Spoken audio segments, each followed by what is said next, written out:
Well, first of all, Alex, thank you so much for taking the time to be part of our webinar series with Examined. So I've known Alex for several years now, and it's a great privilege to work with you and to gain your insights from what's taking place in assessments within the accounting profession today. So the key focus here that we're going to talk about is unlocking efficiency in our assessments. So in the three stages of assessments, we have the creation of the questions, we have the delivery, and then we also have the grading of the assessment.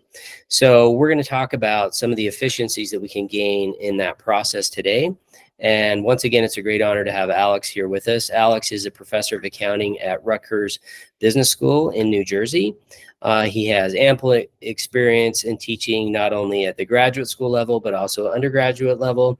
He holds a PhD from New York University, which, as many of you know, is one of the premier institutions in the United States in accounting.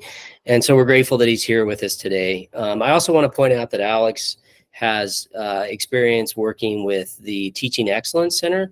So Alex spends a lot of time thinking about, the quality of our assessments and our quality of instruction. So he has great insight that he can share with us today regarding assessments. Okay, so let's go ahead and get started. So first of all, Alex, why in the world would you ever rewrite in an accounting exam? Yeah, I mean, it's due to a lot of factors, retakes. So I give retakes on all my exams. So if a retake is needed, I always had to create 2 or 3 different versions of the exam by hand. Also, students need makeup exams. They've got accommodations.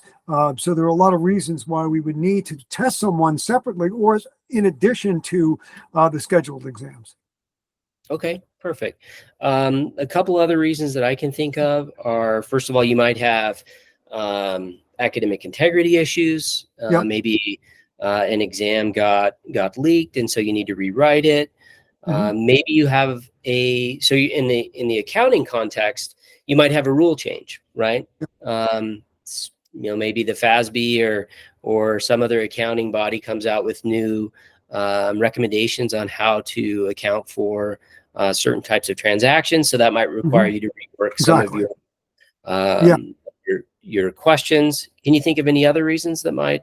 Yeah, I think no, you're right. I mean, exam updates are needed for lots of reasons, and individuals are in your class. They leak the exam. As you said, the FASB updates standards. Also thinking about different sections of the course. And even within the same section, you want to alternate exams if you have a very tight classroom. Yeah. Now, is it easy to rewrite an exam, or is it pretty time consuming? No, I mean, you've got to try to come up with an exam that is going to assess a similar learning objective. And you have to make the question different enough so that it is not easy to cheat or copy from someone sitting next to you. And if the exam gets leaked, you want to test the same. And you're limited to topics that you've covered for that exam. So, it's you're limited with the topics, and then you're of course limited with learning objectives. Yeah, absolutely. Yeah, we're going to touch on some of those points further in our conversation today. But yeah, that definitely makes it very difficult when you think about writing multiple versions. So it's difficult enough to write one version of the exam over, right? But if we're thinking about writing multiple versions, then the problem really gets exacerbated, right? It becomes much more difficult. Absolutely. And particularly when you're looking at, not only accounting exams from a multiple choice standpoint, but also an open-ended question, which is very difficult to develop. I mean, a lot of people might use a test bank, and many people tell me they use test banks for inspiration. Test banks are 100% leaked. There's no question about that. So, you use the test bank for inspiration, but how many variations of that can you do, with the limitations that you have in terms of time? Yeah, absolutely. Yeah. Yeah, we'll touch a little bit more on that. But just to lay the foundation, really, when we think about a quality assessment, it really has three components. One is, does it effectively discriminate knowledge, right? Mhm. We need to be able to assess our students between their ability to guess and their ability to fundamentally demonstrate that they understand the material, right? Mhm. And so usually what we like to see is kind of a normal distribution curve, right? Where we can really distinguish between students that know the material and those that don't. The second pillar of a quality exam is reliability. So, right. So we see consistent results. And not only do we see consistent results across administering the exam multiple times, maybe across the semesters, but also in terms of consistency in results across context. So we should be able to deliver the exam face to face, in online remote, right? Maybe even at a testing center. And Mhm. we should fundamentally see a similar pattern in results, right? That Mhm. would give us some indication that we have some reliability in our results. The third is really the validity of the exam. You know, are we assessing the students in what, are we measuring what we think we're measuring, right? So if a student answers this correct, is it truly a representation that the student understands the material, right? So I think with those three pillars in that context, we can have a good conversation today about quality assessments and what we need to do to make sure that we deliver quality assessments, but also how do we save time in actually doing that, right? And that's Mhm. where it becomes much more complicated, particularly in accounting, where writing these questions is very, very time consuming. Sure. Okay, so um, let's go through a little history here. So Alex, a few years ago, we started to work together on your accounting assessments, Mhm. and you gave me one of your exams to review. And so I did a quick Google search to see, are these questions compromised or are they leaked online? And unfortunately, the vast majority of your exam was online, right? And then so you said, "Hey, Brad, I've got another exam that I just delivered, 3 days ago. Can you take a look to see if this exam has been and leaked online?" And sure enough, it was already online. So how did that make you feel um, when you learned that you'd spent all this time creating these exams and they had been leaked online? Yeah, I mean, I think was I being foolish or trying to avoid the reality that I knew? But I thought that from the graduate school level, this would have been minimized, you know, Mhm. and it was not. It was actually extremely uh, common throughout the graduate courses. And and as you know, we took one of those exams. We went over to what was it, Course Hero or Chegg, and we were able to find out who the students were, and they were, we had disciplinary hearings, and that's something I didn't like to do. Not was I surprised? Not 100%, and I was hoping that at the graduate level this wouldn't happen. Yeah. Yeah. Yeah. So two key takeaways that I take from Yeah. that is, number one, we have this misconception that cheating maybe only takes place, or at least at a high level, at the Yep. undergraduate level. Yeah. Maybe your freshmen or your sophomores, those that are, Exactly. Yeah. entering into the first few years of their college experience would be engaged in this type of behavior. Mhm. Well, that's not necessarily the case, right? These are, I believe you teach in the professional accounting That's correct. Yep. program. So this is not only just graduate school, full-time graduate school, but these are also working professionals, right? Correct. And I actually had a similar experience when I was teaching graduate level courses in an MBA program at another university, where I just did when I learned about the cheating pandemic and just how often this was really taking place, I did a little study to see how often my students were engaged in cheating behavior. And it was about 75% of the time. So it was a wake up call for me as well. Now, what's challenging here is that these were original questions that you wrote, correct? They weren't test Correct. bank questions. No. Right. No. Yeah. Yeah. I mean, all my exams were written, as I said, that I take inspiration from a test bank? Maybe, but again, building those questions took some time, and I did them all from, just from ground up. Yeah. And that hurt. That's what hurt a lot. Yeah. So when we think about academic integrity, there's really two things that professors, I think, need to be aware of. One is if you have leaked content, right, students can access that information in the moment. So during the exam, they can take your questions, they can pop it into Google or pop it into these cheating websites, and they can find the answers quite easily, right? Exactly. So they're in the moment. But then also is that if this material is already leaked, then they already have your exam before they actually sit down and take the assessment, right? Mm-hmm. So we're not just trying to battle leaked content in the moment, but we're trying to prevent students from having all of your material before mm-hmm. the exam. So that's really the number one way in which students cheat right now is they go onto the internet and they find your exam. Mm-hmm. Okay. And this is really common. So unfortunately, this can happen to original content, like, for example, in Alex's class. But generally, every test bank that a publisher offers, such as McGraw-Hill or Cengage or Pearson or whoever, it's just a matter of time how quickly it's going to get leaked out on the internet. Mm-hmm. So what does that tell us as an instructor? What do we need to do? That basically means you have to rewrite your questions, right? Mm-hmm. In order to ensure academic integrity. And that's a big challenge, right? That's a big commitment. And I commend you, Alex, for doing that, right? That's something that you've always done, is rewrite your questions. But that hinders our ability to be very efficient in this process, right? Mm-hmm.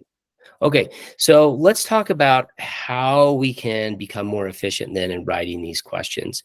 So in terms of efficiency and also battling leaked content, it's all about what we call personalizing our exams at scale.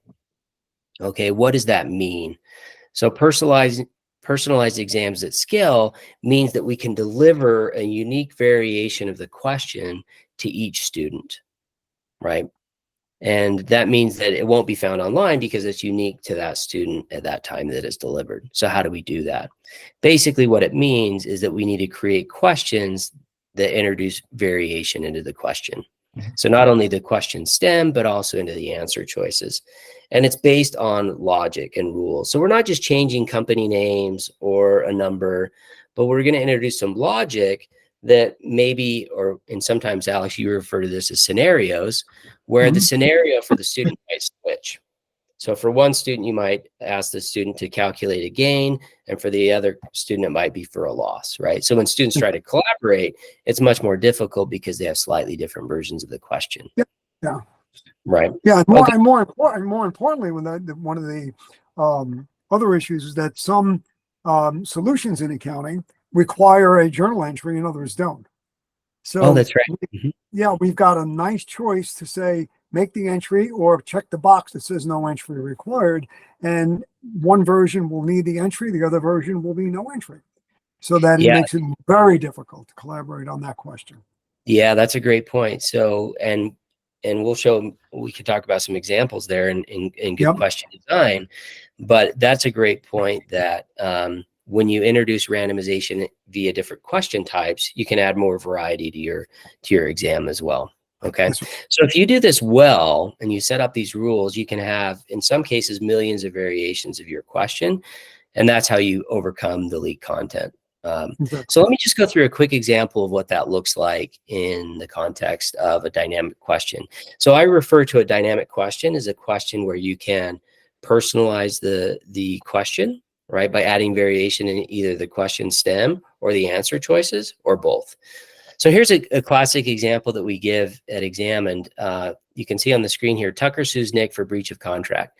Nick is and the correct answer is defendant. So if I just pop this question into Google, you can see right here that it pops up immediately on Chegg, Course Hero, and Quizlet on what the correct answer is.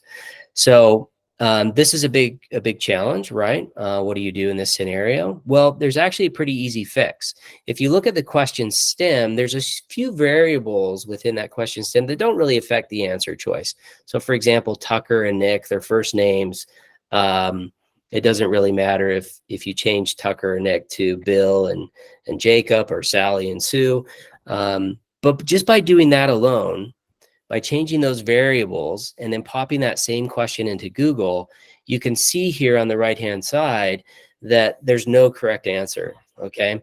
So Google's a little confused because they don't find an exact match or a similar match to your question. So a simple swap of the variables within a question like this one really solves the leak content problem, right? And this question alone has 9 million different variations. Now, just by switching the name, that doesn't mean it's that difficult to figure out. But the key point here is that it's not available online. So how can we even take this a step further? Well, we can look at the original context of this question. It was asking about a breach of contract, right? So we can change the scenario to unsafe working conditions or whatever that might be, or you can even change who the question was asking about. So the original question was asking about the defendant, but now we can switch it so it randomly chooses between the defendant and the plaintiff, and the answer will change. So now if two students try to collaborate and they say, hey, what did you get for this question? Oh, the answer is defendant, right? Well, for another student, it might be plaintiff. So it creates a little bit of variation. So when we take this back to accounting, right, going back to what we were saying about calculating a gain or loss, you can put in rules where the answer choice might vary. Or in the journal entry question that Alex gave, some cases you might give a journal entry where there's no entry required, and for other students it might be required. Okay. So this particular example question has over 14 trillion variations of the question. So now you can start to see how in accounting, this is really a beautiful thing, because we can change not only qualitative items, right? I think when we think about accounting, we just think, oh, well, I'll just change the numbers, right? The quantitative side. But to really take this to the next level, we need to introduce variation in the qualitative side of our questions, right? So introducing scenarios as well. Okay. So that brings us to identifying, well, what are the real challenges we face in accounting? And then how can we introduce efficiency in each of those different stages? Excuse me. So Alex, let's talk about the first stage. So maybe you can give us a little background of the process you go through in creating your exams at each of these different stages. And let's hear from your own experience. Yeah, I mean, in terms of the design, yeah, it's time consuming. Looking back at the exam creation, I have to be sure that I'm testing all of the learning objectives that I want to assess. And how do I do that? Well, I've got to be sure that I test both the theory and the mechanics and the applications. So the concepts, the practice, and the applications in each exam. Different questions will be used for different aspects. So it takes a while, obviously, to build those types of questions, but there's limitations on how many different variations I can come up with doing it manually. And again, we are constrained if I'm giving that exam on my learning management system, which is Canvas. There's only a couple of ways I can do that. I can load up multiple choice questions, which, as you know, can be randomized as well. But looking at, Excel files or file uploads is the other option. And there's essays, of course, but, thinking about accounting in terms of just mechanics right now, that would be the way I actually built it was on a file upload basis. Yeah. Okay. So a lot of times what we see in introductory accounting is professors often use multiple choice questions. Yeah. When we go more towards intermediate accounting, we're trying to have them create questions or maybe financial statements or amortization schedules. And those are very difficult to build in Canvas, right? Yeah. So a lot of times you say, okay, students, I'll let you use Excel, and then you have to upload that That's information. correct. That's correct. And that becomes quite cumbersome as well. And in some ways very prone to cheating. So if I had to summarize here, you're really limited in kind of the formatting of your questions. And because of that, you can't really have a lot of versions of your exams. Maybe 3 tops. How many you usually do? Probably 2. 2 or 3, yeah. 2 or 3. And if you have large accounting courses where you have hundreds of students, then creating those types of questions and how you're going to grade them becomes very problematic, right? Exactly. Yeah. Almost infeasible if you don't have it auto graded. So that becomes a challenge. Now, once again, we're thinking about in the design stage here, but in short, it's a very time consuming process to create multiple variations of the questions and introduce different question types. Okay, great. Let's move to delivery. What are some of the challenges that you find in the delivery of these accounting assessments? Yeah, I mean, if you're doing it in the classroom, obviously you do need multiple versions. You also need proctoring. If we're doing it online, you have to think about obviously the collaboration and what what proctoring devices you might have on a remote basis. I think the other issue is, as you could see, when I used file upload, and obviously that became a problem for me when someone says, well, I get an email and says I uploaded my file, but it didn't go through. Could I upload it again? And you get 20-minute delay, and the student had more time to work on that exam. So using the file upload, even if you have, and again, you could say strict cutoff, but if someone has technical issues, you don't necessarily know for sure. And again, when we look at the ability to determine when someone is online and when they lost connection, and that type of information would help us understand that. But that is a big problem. And not only that, you can use the lockdown browser. You also have the issue of overall student satisfaction with that approach. So the problem of scanning, the problem of uploading. I've heard, it takes me too much time. I don't have a scanner. I don't have the equipment.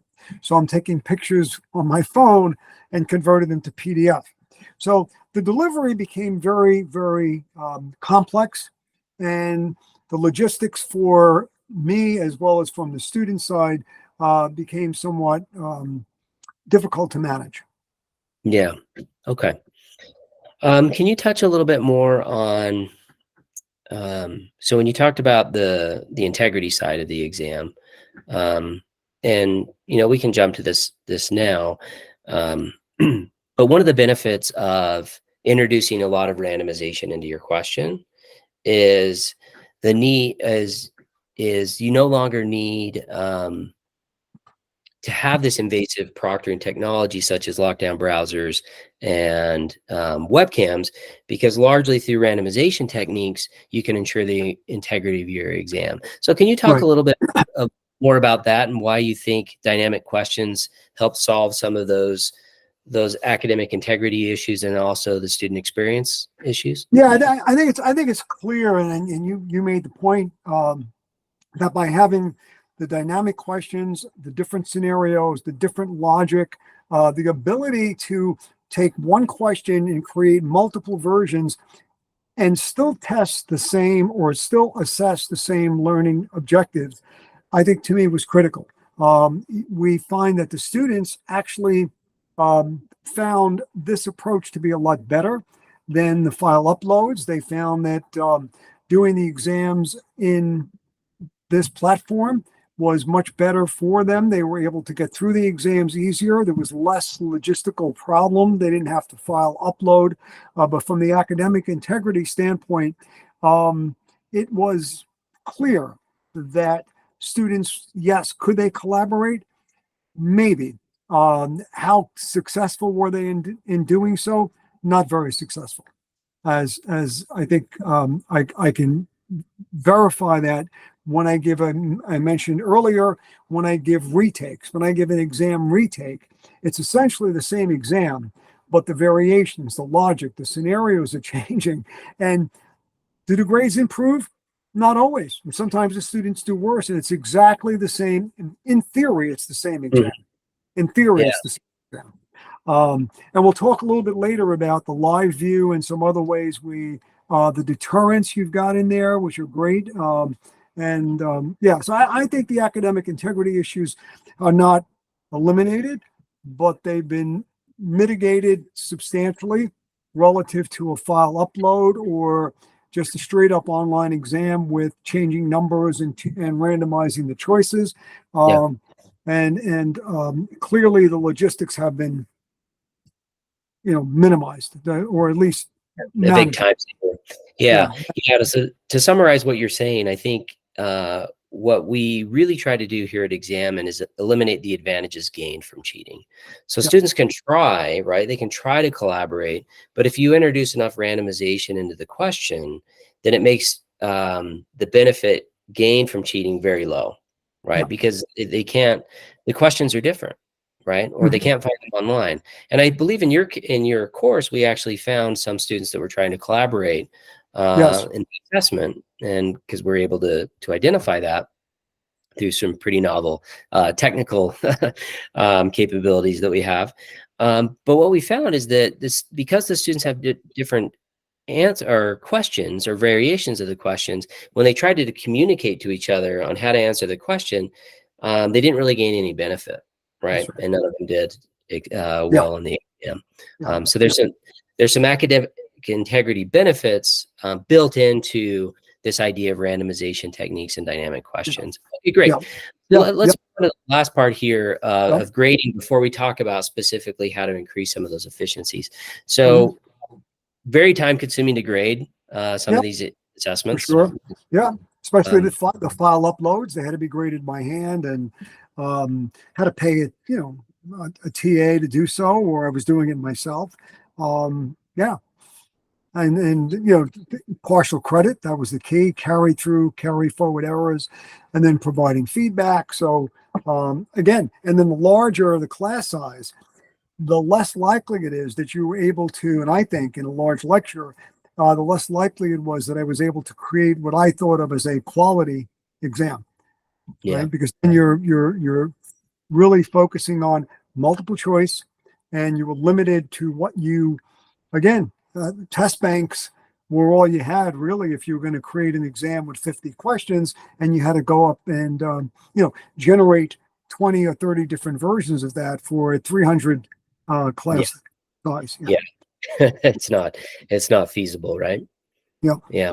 Now, I believe in your case, if I recall correctly, you had a professional grader or someone that Yes. you had a lot of confidence in. Well, a lot of instructors don't have that luxury. Right. Many times they have to rely on a TA or multiple TAs. Mhm. And in that scenario, we often see so you have to spend time, training those TAs, explaining them the logic behind the questions, how to provide feedback. And in that process, what we find in the academic literature shows it as well, is that there's a lot of inconsistencies Yeah. on Between. your TAs, between TAs. And then over time as an instructor yourself, if you have to grade, many assignments, you start to get tired, and then your consistency on how you're grading Exactly. is going Yeah. down, right? Yeah. And the point that just keeps coming back now is thinking about the manually graded exams, even the multiple choice exams, different versions, student follow-up time. That was incredibly time consuming. Yeah. Even though you go over the exam, the individualized questions were uh, extremely voluminous, with lots of time spent explaining the grading. Hmm. And then, of course, when someone compares the exams, if you've got different versions that are so different, in a lot of ways, someone said, well, you're testing me on this, but somebody else on something else, which is avoided by having multiple versions of the same learning objective, or trying to assess the same learning goal. That's right. Yeah, you Yeah. bring up a really interesting point. And I just want to clarify in that when we create these dynamic questions, we're not creating different versions that are more difficult or testing a different learning Right. objective. That's It's right. very Right. critical. Yeah, go Yeah. And ahead. that's the key. I mean, I know we'll get to this, but I will tell you that after I give an exam and I offer to go over it, because I don't want, again, I'm minimizing the leak, so I don't, I don't let the students. You Have the can, exam. they could view it. I don't have them view it, but I say, if you'd like to see whether it's exam one or your retake, we can go over it. No one has complained, and this is over the last 3 years. 3 or 4 years we've been doing this. There's no complaints. Everyone thought the grading was fair. I think I mentioned on the teaching evaluations, grades fairly, always getting a good grade there. So no one is complaining about the questions. They just really want to know what they may have done incorrectly, and how to remedy that gap in knowledge. And Yeah. that's what I think we really want to accomplish, is to make sure the exam not only is testing or assessing their understanding, but if there is a gap in that knowledge, we're able to close it. Yeah, fantastic. And you can, in many ways, I know you're using the makeup exam, to give them another opportunity, but also dynamic questions can be used as a learning tool, right? That's Because what they're two well, really, that's what the makeup is. It's a learning tool, right? Yeah. But with dynamic questions, here's a great way that you can introduce new variations of the questions and really go deep into whether or not the student understands the question material or not. So, exactly. Okay. Yeah. Fantastic. Well, now let's dive into where the efficiencies come from. I think this is probably where most people are really interested. They're aware that we have these challenges in accounting. So let's talk about some of the gains that you've experienced through using Examined over the last several years in these different stages of the assessment process. So let's start with the design. So where have you saved a lot of time and gained efficiencies in the process?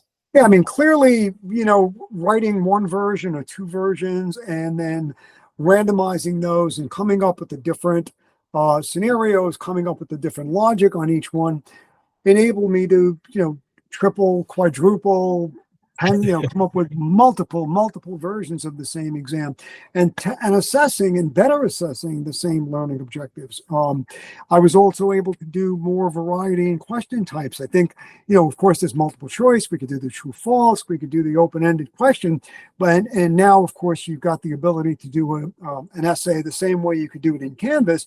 But what we did with our essays, if you remember, is we used multiple answers. So what happened was, I took an essay question and I would look, when I graded an essay, I'd be looking for key points. And if someone added something that was irrelevant or wrong, I would take off points. And the way we've developed and designed those essays now is exactly the way I would grade. It's mimicking the approach that I would use. So I asked the question, theoretical question.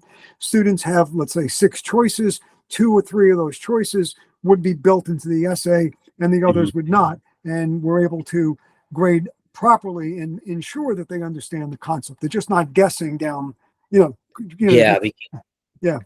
Those are graded with penalty, right? So you can't penalty. just So if you get the wrong answer, it's -1. If you get the correct answer, it's +1. But there's multiple correct answers, so that saves you a lot of time on the grading inside as well. Of course, you can add a lot of variation into those multiple answer questions as well. That's correct. So you And pull a list of correct answers, right? So not every student's seeing the same version of what the correct answer is, but you can build lists of correct and incorrect answers to show the student. Yeah, and you can reword some of those correct answers. So in theory, you can just reword the concept or the correct concept, reword it a little bit in one of the questions, and it looks like a different question. If someone collaborating, and again, we mentioned here on the slide, we got rich and flexible tests. That's absolutely true. But I think the last one are the distractors, which I happen to like. Even in most questions, there are distractors in the multiple choice, but I think in the journal entries, these are great, because you can, again, to me, the key distractor is if you don't really understand what you're doing and you got that question that says, hey, we have accountants on this call. So that if we're working with fair value accounting and you're looking at debt, and in one question you get an available for sale, and somebody else gets the held to maturity, the person that gets the held to maturity needs to check no journal entry when there's a change in market value, right? And the other person has the journal entry. So to me, that distractor, that box that says no journal entry, if you don't really know what you're doing, you're sitting there for 20 minutes. And I've got emails during exams. Hey, this wants no journal, or, I want to put a journal entry in, but it says, trying to get me to give them the answer. So that's a quality distractor. Now, not that I want them to waste time, but it really shows if they understand the distinction, and to really, I guess, discriminate between the student that understands a held to maturity available for sale versus one that doesn't. Yeah, and that goes back to our original point of what is a quality exam, right? It's one that discriminates knowledge, and in order to do that, you have to have good question design, which includes great quality distractors. Yep. But in accounting, that's hard. That's it. Now you have to put in the thought of, well, what are commonly made mistakes that students make in accounting, right? Yep. And so just like we talked about before with dynamic questions, we're not just talking about dynamic questions that change the correct answer, but also putting in variation and quality of our distractors. So that adds a lot of richness, but it's time consuming to do. And that's really where our software comes in and helps you create good quality distractors, which build up to great quality exams. Okay. Yeah. Great.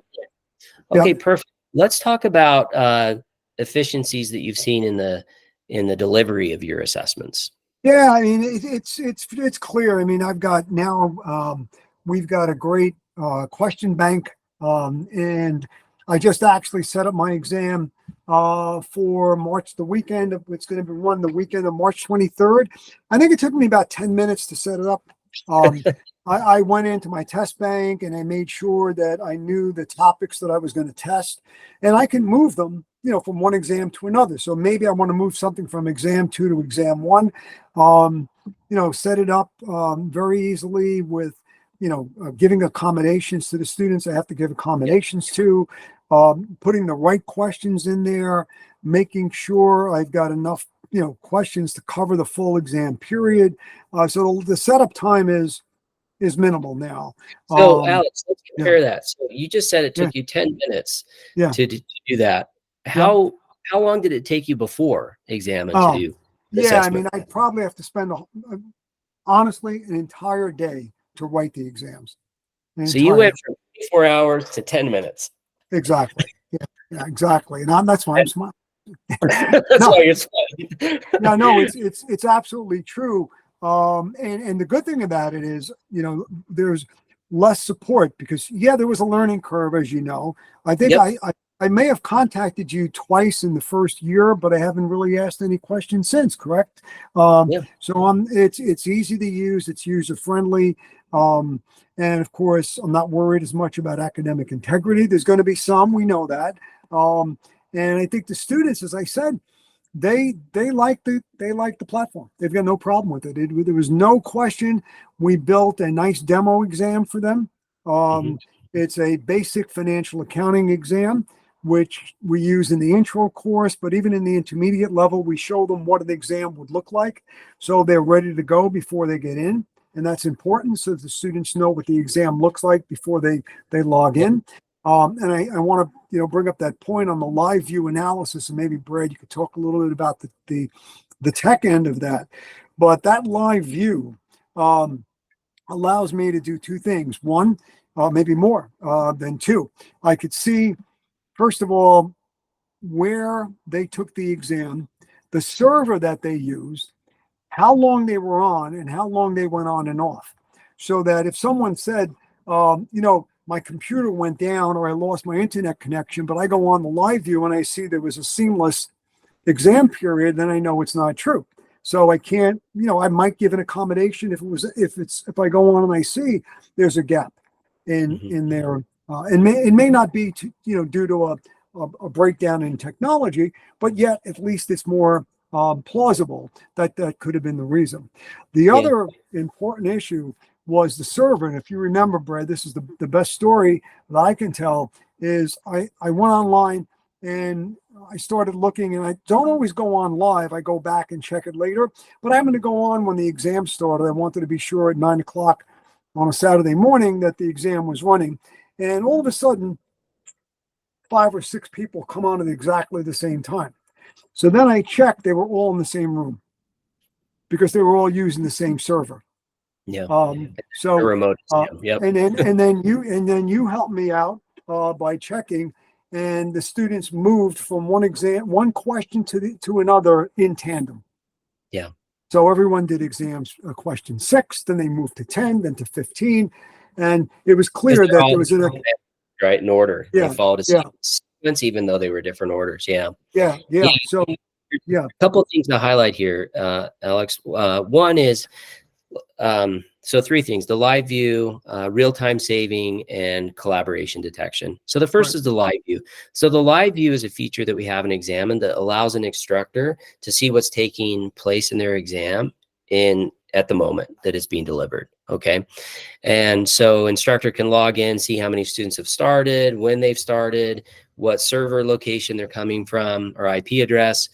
And that gives incredible insight into what's taking place in the moment. It also allows the instructor to make adjustments during the exam. So let's say a student's computer crashes and they lose a half an hour. Well, you can just log right into the live view and say, give this student 30 more minutes.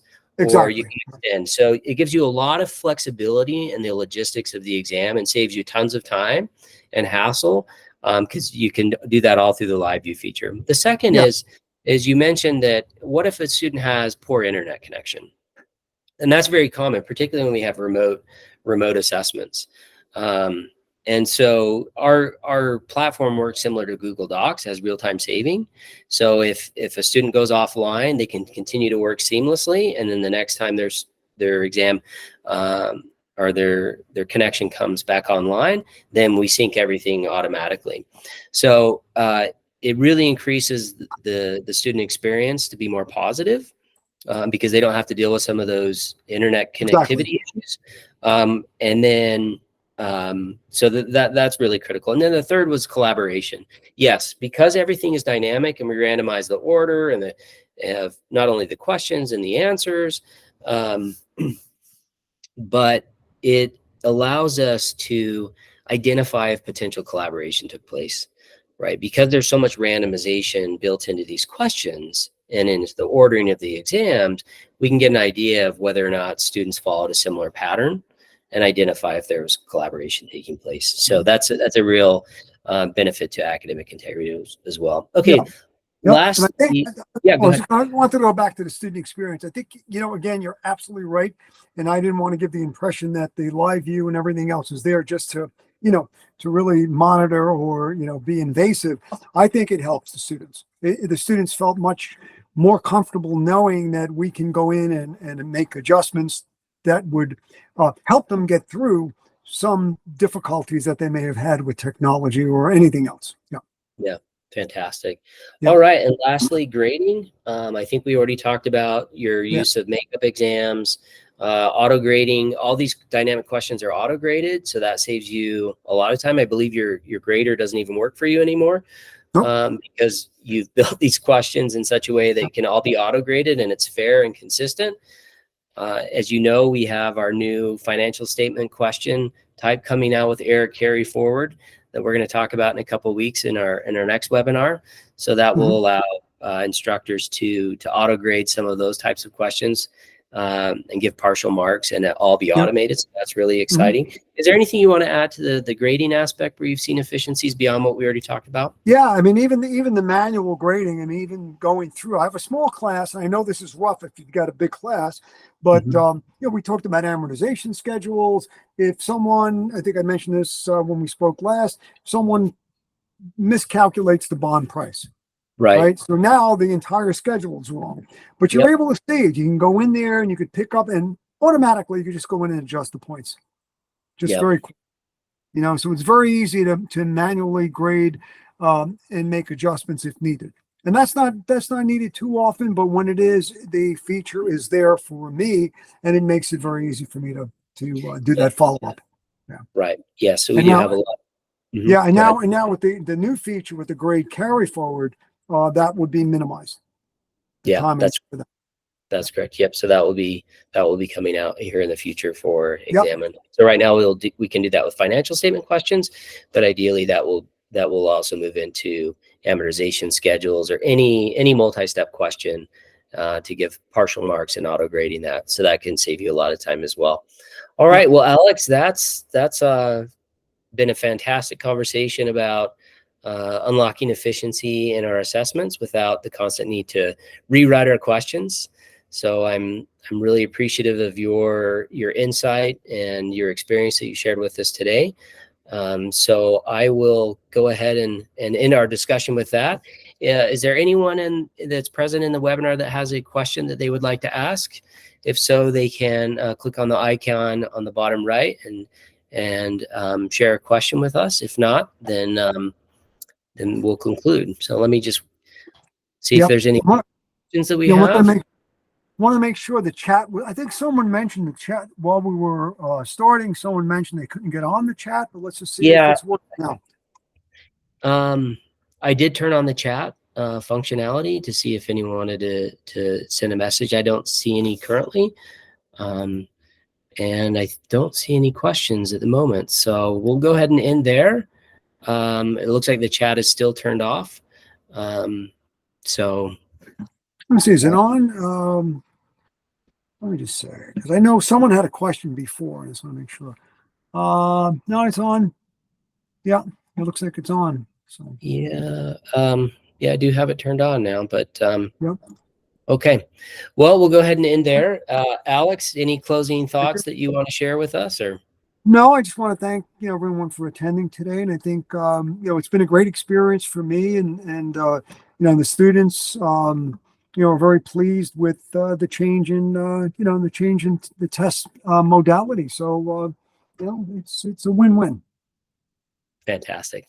All right. Well, thank you so much, Alex. Our next webinar will be in 2 weeks, and we'll be focused on error carry forward in financial statements and how we can auto grade those types of questions and mimic the paper and pencil exam creation in those question types. So I encourage you to join us if you have time. All right. Okay. Thank you so much. Thank you. All right. Thank you, Alex. Bye. Thank you.